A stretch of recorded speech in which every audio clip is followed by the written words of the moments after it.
বহুত এক্সাইটেড আজি মানুহ ইয়াত কিমান হৈছে মোৰ এইটো ডাঙৰ কথা নহয় কাৰণ যেতিয়া গুগল আৱিষ্কাৰ হৈছিল গুগলৰ অফিসটো বহুত সৰু আছিল য়েছৰ নো ফেসবুক যেতিয়া আৰম্ভ হৈছিল প্ৰথম এটা একাউণ্টৰ পৰা ষ্টাৰ্ট হৈছিল যেতিয়া ধৰ্ম যেতিয়া প্ৰচাৰ হৈছিল তেতিয়া এজন ব্যক্তিৰ পৰাই হৈছিল আপুনি ইটস এণ্ড এভৰি অৰ্গানাইজেশ্যন যদি আপুনি চাই তেতিয়া হলে আপুনি দেখিবলৈ পাব শুৰুৱাত একেবাৰে সৰু হয় এডাল বৃহৎ ডাঙৰ গছ এডাল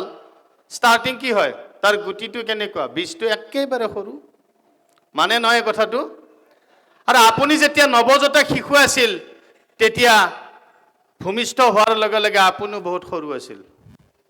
খুব বেছি 1.5 কিলো 2 কিলো আজি আপোনাক দাঙিব পাৰিনে হেল্ল' পাৰি জানো